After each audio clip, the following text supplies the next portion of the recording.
And on another topic, our health, we all got a blunt wake-up call today about an epidemic spiraling out of control in America, diabetes. The Centers for Disease Control announced that at the current rate, 1 out of every 3 adults in this country will have diabetes by the year 2050. And that's just 40 years from now. It's an epidemic that can cause early death, and the treatment could bankrupt the public health care system. But they warned it can still be headed off, and here's Dr. Richard Besser. The projection is startling.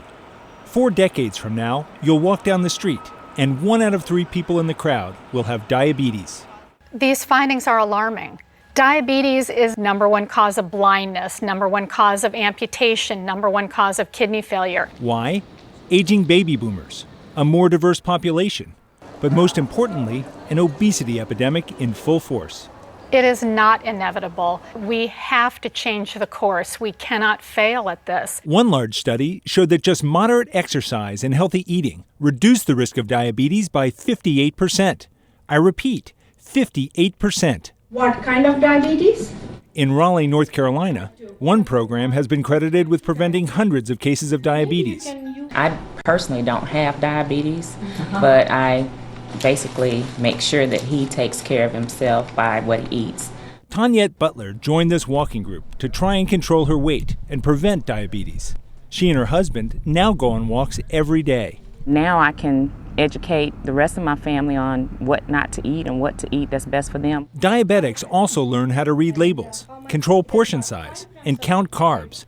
Because remember, white bread and pasta quickly turn to sugar in your body. The problem?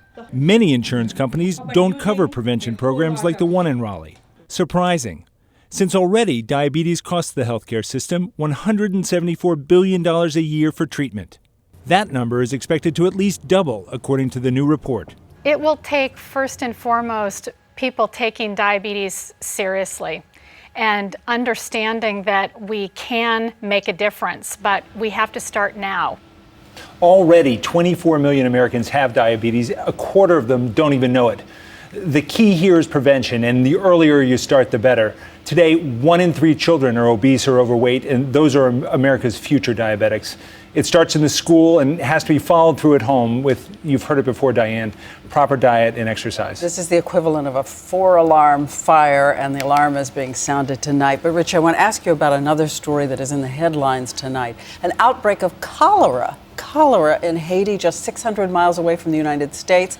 Tell us more about how fast it's spreading. Yeah, that's right, Diane. Picture this. Hospitals in Haiti with patients being brought in near death, the scene of chaos in many of these hospitals. 150 deaths, 1,500 cases, and the numbers are climbing. Here's where it's taking place. If you look here on the western side of Haiti, in the town of St. Marc, it's just 60 miles from Port-au-Prince. We've been hearing today, though, about additional cases in 4 towns closer to Port-au-Prince and 4 suspect cases in the town of Port-au-Prince. Yes, and everybody had feared this after that big earthquake. But tell me about cholera itself. How do you know you have it, and how fatal is it, and for whom? Well, cholera, it's an infection. It's caused by a bacteria. The primary symptoms are vomiting and diarrhea. 75% of people who have cholera will have no symptoms whatsoever. They'll be fine with this. 20% will have symptoms, but they'll be relatively mild. It's the 5% with severe symptoms that we really worry about. Take a look at this patient. This is a patient with severe dehydration. These are the patients who can die from cholera. You see the sunken eyes, the sunken cheeks, listless expression.